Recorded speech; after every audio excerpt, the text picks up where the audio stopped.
Let's look at all the ways that Wi-Fi can work with our network.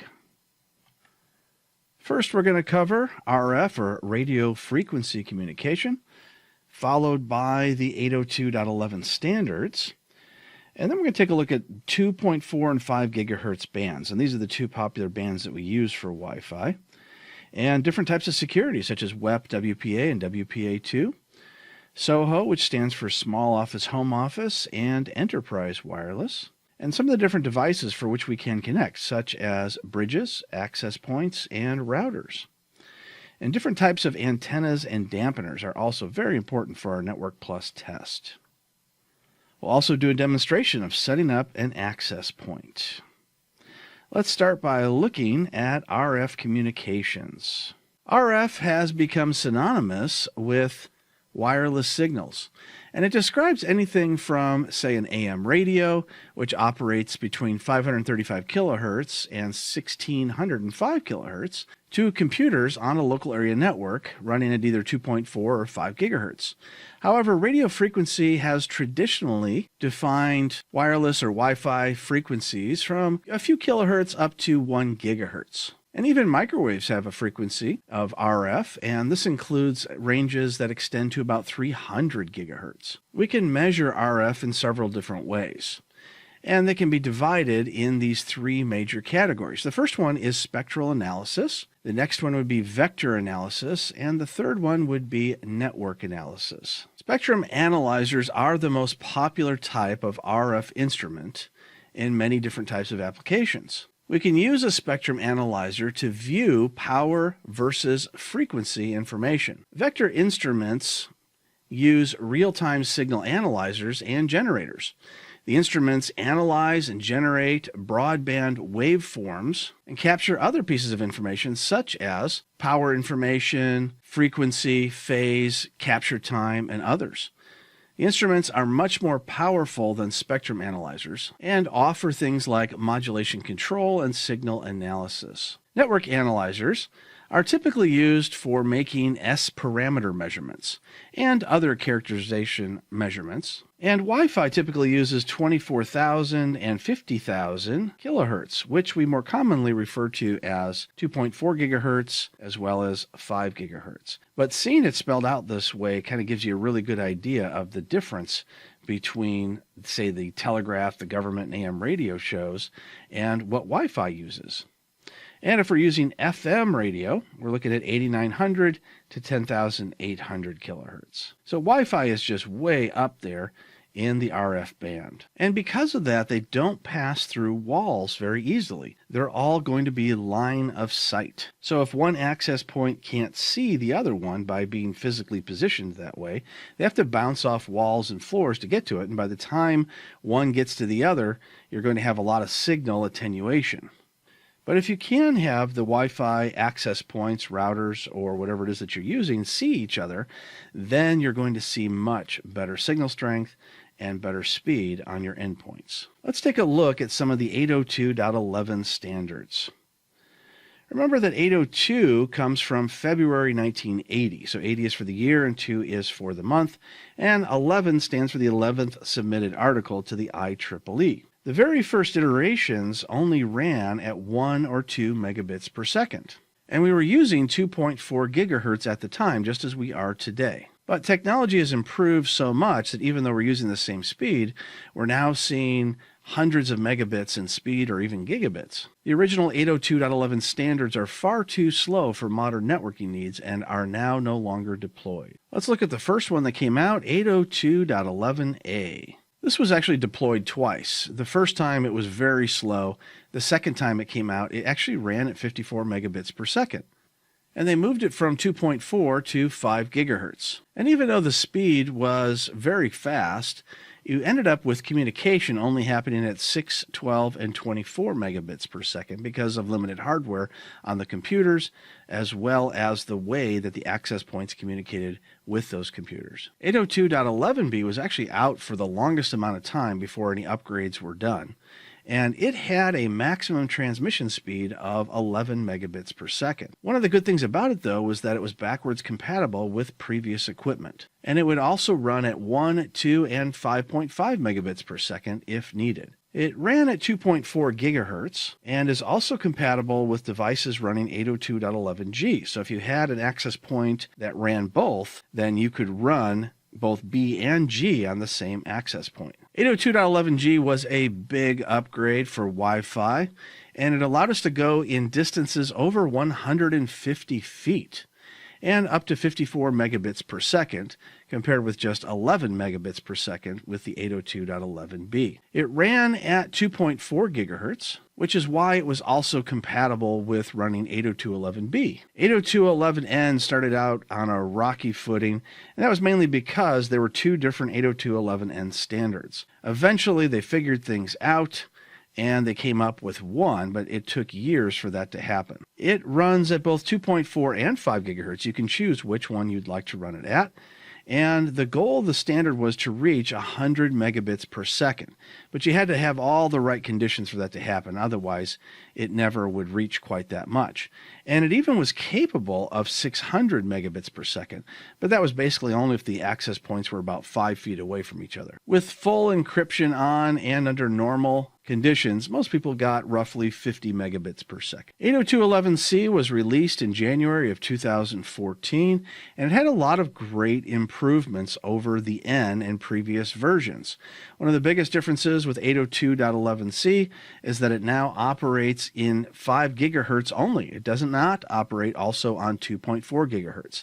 So you could not run G, N, and AC all on the same access point. However, if you did have a radio that operated at both 2.4 and 5 gigahertz, you could do this, but you would significantly reduce the effectiveness if you ran both at the same time. If there was another network that ran at 2.4 gigahertz within range, it tried to avoid any type of overlap by having additional channels. Let's talk about some of those channels. We've got 2.4, as we mentioned, and it only has 11 channels on the 2.4 gigahertz. However, it really only has 3 because all the other ones overlap each other. So the 3 usable channels that did not overlap each other in the 2.4 gigahertz range were 1, 6, and 11. On the 5 gigahertz channels, there's 23 non-overlapping channels that run at the 5 gigahertz. So you had a much better chance of not overlapping with anything else when you have 23 of them as opposed to just 3. Another improvement that came out about the same time with the 5 gigahertz was multi-in, multi-out. What they did to achieve that was to add additional transmitters and receivers all on one access point. It only supported 802.11n and AC, but it bounced off everything. So even if you didn't have direct line of sight,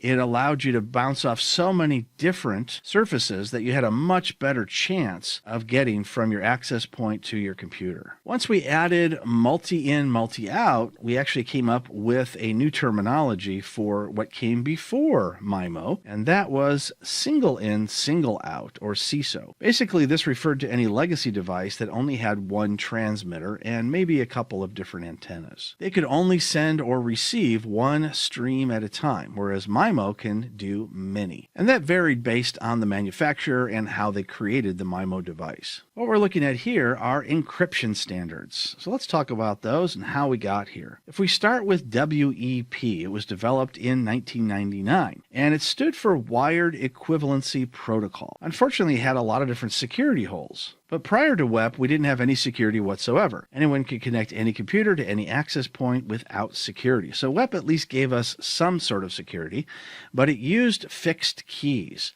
And those fixed keys were very easy to hack because all you had to do was listen for them enough times and your computer would figure out what those keys actually said. WPA gave us Wi-Fi protected access, which is what that stands for. WPA was used as a temporary security enhancement for WEP. So basically what that means is that they knew that WPA was not going to be the final product, but they knew it was going to be better than WEP. So it came out as sort of a stopgap product before WPA 2 came out. WPA uses a pre-shared key, and many times it's referred to as WPA Personal. And TKIP, or Temporal Key Integrity Protocol, was used for encryption. Although this was much better than WEP, they still relied on elements that could be easily exploited. So a lot of times what people would do is they would get out something like AirSnort, which was a product where you could just simply listen for various different transmissions of Wi-Fi. And over time, you'd be able to deduce the pre-shared key in WPA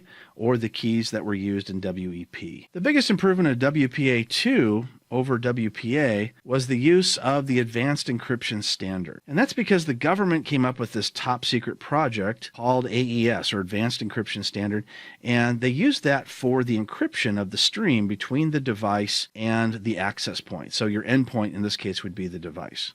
And it's a lot less vulnerable than WPA or WEP, and that's because it uses rotating keys and an encrypted stream. So the keys are going to be rotated to new numbers and letters every X amount of seconds or minutes, depending on how you set it up. And the reason it's been around for more than a decade and still considered to be the best security is because the government can continually upgrade AES to higher and higher encryption levels as any of the lower ones end up getting cracked. There is another weakness with WPA2, but it's only if you use this other type of technology, and that is WPS.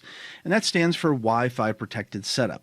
And not very many companies are using this anymore because of the fact that it is so vulnerable. One of the problems with connecting secure devices or endpoints to access points is that a lot of people with very little technology capabilities are having trouble connecting them. So a company came up with this WPS option, and it makes it so it automatically connects from the endpoint to the access point.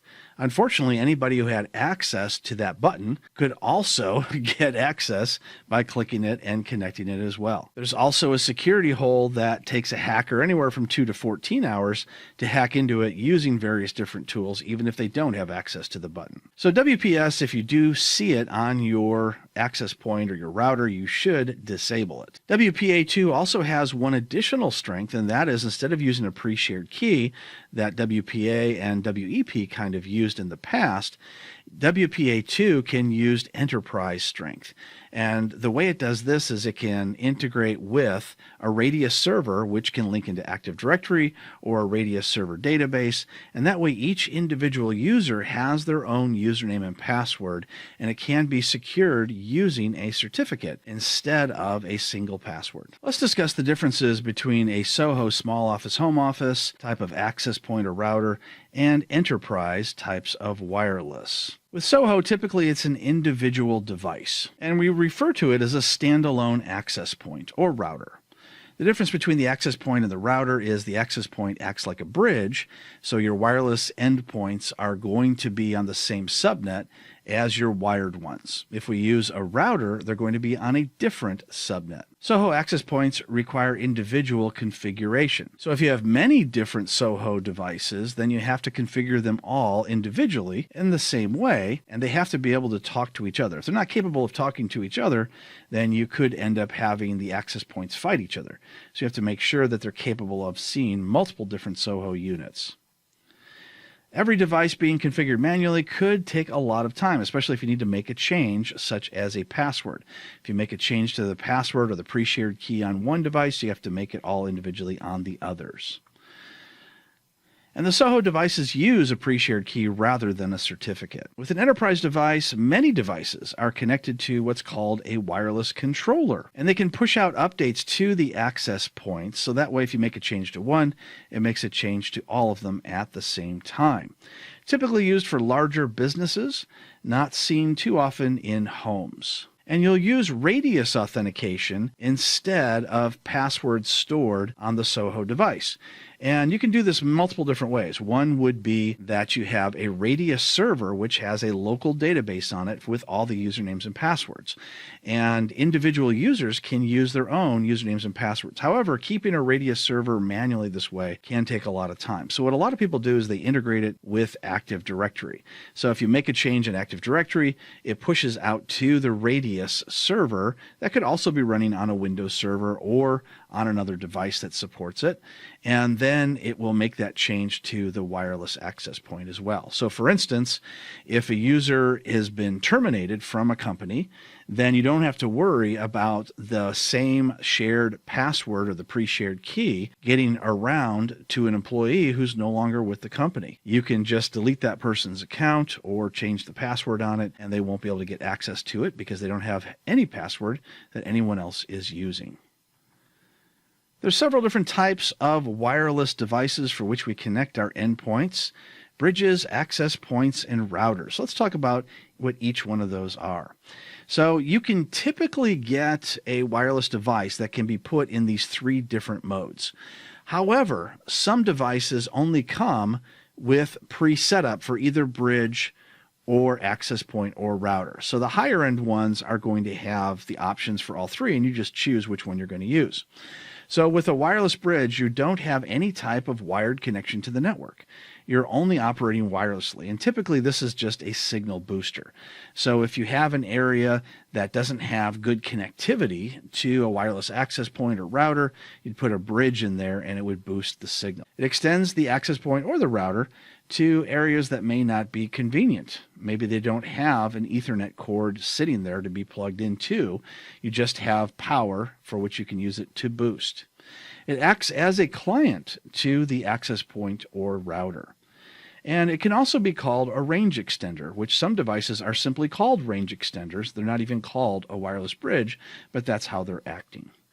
Access points are far more prevalent than the range extenders. They're called wireless LAN, or wireless local area network, and it connects to a wired router. So your access point is going to have a wire connected to it on one end, and it's going to have antennas on the other. Clients, such as endpoints, will connect to these access points, and then they'll be given access to the network and the internet as well, if that's how you've configured them. They operate on the same subnet as the wired devices. Now this works out fine if you're going to be using internal wireless only. However, if you're going to be using guest access, that could definitely cause a problem because guests will be on the same subnet as your wired clients. Now let's look at wireless routers. They're the same as access points where clients actually connect to them. And they're also wired into the LAN. However, they operate in a different subnet. So in other words, it operates just like a regular router. It has two network connections on it. One network connection is on the same as the wired subnet, and one is connected to a different subnet on the wireless. It does have increased security because it does keep people on separate subnets, and you only allow the traffic that you want. Some access points come with the option of creating a guest network. It's not on all access points, but it is on some of them, and they're set up in the access point or a layer 3 switch. You have your choice between the two. If you do the layer 3 switch, you can use VLANs for greater security. On lower end devices, you're going to see that the guest network is going to be on the same VLAN as the internal wireless network. However, the access point will separate that traffic. This isn't quite as secure. It can be defeated, but it is a decent amount of security for separating guest access from internal. So basically, the guests will not have access by default to the internal network, even though they're on the same subnet. And we typically use guest networks so we can have guests come into our business to print or get access to the internet. Let's discuss antennas and dampeners. Antennas give us access while dampeners do the opposite, and they block access. We'll start with antennas. Most of the antennas are omnidirectional. So in other words, we can get coverage in all directions. However, there are other types of antennas out there called unidirectional for single direction. And those can be really useful because you can put them in a corner somewhere, and instead of having them extend out to a parking lot, they'll just point inward. So this can actually increase your security. You can also get semi-directional. That does sort of between the omni and the unidirectional, where it may go 2 or 3 ways. It may go 2 or 3 ways, but it won't go that 4th way, which may block the area where the parking lot is, where someone can come in, park, and try to hack in. Several different antenna types, such as the dipole, patch, or the grid. The dipole antenna is the simplest of all of them. It consists of a conductive wire rod, and it's half the length of the maximum wavelength that the antenna is able to use. The The wire rod is split in the middle, and the two sections are separated by an insulator. We then connect the rod to a coax cable, and radio frequency voltages are applied to these dipole antennas at the center between these two different conductors. They're used alone as antennas, especially like a rabbit ear television that we used a long time ago, and as driven elements in other types of antennas as well. And we have the patch antenna. This is a type of radio antenna that has a very low profile, so it's not going to stick out very much. You can put it on a wall or put it at the top of a ceiling pointed down. It consists of a flat rectangular patch of metal mounted over a larger sheet of metal called a ground plane. Then we have the grid antenna. This is a variation of a dish antenna or a parabolic antenna. The problem with the dish antenna is that under heavy wind conditions, it's going to move out of alignment, which is why a lot of people complain about their satellites not working in high wind or rain. Since the reflector of the grid antenna is perforated, it doesn't face any issues under heavy wind conditions, so you're not going to have it blown out of place very easily. Let's look at dampeners. They stop Wi-Fi from linking in to parking lots or near windows, because remember, if you can see an access point, that means you have access to it, although you still have to hack the password or get a username and password if it's an enterprise. You can use them indoors or outdoors. So typically they'll be used outdoors in a large business where the Wi-Fi all works indoors, and then the dampener will be put outdoors to block any signals from getting out. Although it is possible to make it on the inside as well. You do run the possibility of blocking Wi-Fi that you actually want if you do it that way. Let's do a demonstration of how to set up an access point using security. We're in a wireless access point, and we're going to set up a brand new operation. We can see under operation mode we have the 2.4 gigahertz as well as the 5 gigahertz options. And we see channel HT mode for 20 megahertz or any combination of 20 and 40 megahertz. If we'd like, we can set up the channel, which opens up a new tab for us on this model. And we can pick between the 11 different channels that come with the 2.4 gigahertz or the 23 channels that come with the 5 gigahertz. Let's go and set up a new access point SSID, and we'll just call this one test. We're going to enable just the 5 gigahertz, because if you enable both, then you will end up making it run slower.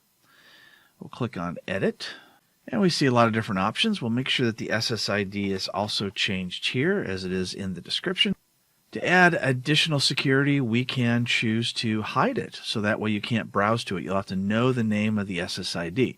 Now, that doesn't work very well for guests, but it can work well for internal users. We can also choose to use client isolation, which is not the same as the guest network access, but it does allow us to limit the communication between the client and other clients as well. VLAN isolation allows us to work with a layer 3 switch or a router, where we can lock down which VLAN or subnet we can communicate on. Let's scroll down to where it says security mode, and we see we have a couple of options. WPA2 for pre-shared key, which would allow us to just simply set a passphrase, or we could choose WPA2 Enterprise, and that will allow us to work with a radius server. But once you get it set up, then every individual user will have their own username and password. And that's much more secure than everyone sharing the same password. If we go back to our original page and scroll down, we also have the option for guest network. Now, to get that to light up, we've got to go over to where it says guest network, and we'll check that box. And now we're allowed to work with the guest network. It also automatically turns on a DHCP server as well. And what the guest network does is it allows our guests to connect using the SSID that we just enabled, and then when they connect, they'll only have access to the internet and nothing else. This model also allows us to use a different subnet if we want to. However, we'll have to set up trunking on the port, and that will require a high-end layer 3 switch or a router to do that. There's many other settings that we can take a look at. However, the main thing is the security, using the WPA2, the pre-shared key, or the enterprise option, as well as our guest network setup. We talked a lot about wireless, and we started out with radio frequency communication, And we moved on to the 802.11 standards as well as the gigahertz bands that are being used for Wi-Fi. We also talked about security, WEP, WPA, and WPA2, as well as encryption. And we went into SOHO Wi-Fi as well as enterprise wireless. We then discussed the differences between bridges, access points, and routers, and talked about antennas and dampeners. And that was followed up with a demo of setting up an access point. Wireless is a big part of the Network Plus test, so I definitely recommend that you get into an access point, check out all the different settings that you can do, and play around with that so you can be prepared for the certification test.